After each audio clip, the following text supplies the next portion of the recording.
बिस्मिल्लाहिर्रहमानिर्रहीम अस्सलामु अलैकुम वरहमतुल्लाहि वबरकातुहू। आबिद राजा चैनल की तरफ से आज मैं अपने दोस्तों को रसूल अल्लाह सल्लल्लाहु अलैहि वआलिहि वसल्लम का फरमान बताऊंगा।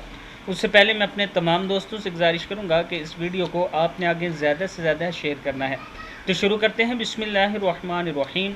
सैयदना अबू दर्दा रज़ी अल्लाह ताला अन्हो फरमाते हैं कि रसूल अल्लाह सल्लल्लाहु अलैहि वआलिहि वसल्लम ने फरमाया, जो शख्स 10 बार सुबह और 10 बार शाम को मुझ पर दरूद पढ़ता है उसे क़यामत के दिन मेरी शफ़ाअत नसीब होगी। ये छोटा सा दरूद शरीफ है जो जल्दी पढ़ा जाता है। अल्लाहुम्मा सल्ली अला मुहम्मद व अला आलि मुहम्मद। क्या है? अल्लाहुम्मा सल्ली अला मुहम्मद व अला आलि मुहम्मद। किताब का हवाला ये नीचे मौजूद है। इस वीडियो को आप दोस्तों ने आगे ज़्यादा से ज़्यादा शेयर करना है। अस्सलामु अलैकुम वरहमतुल्लाहि वबरकातुहू।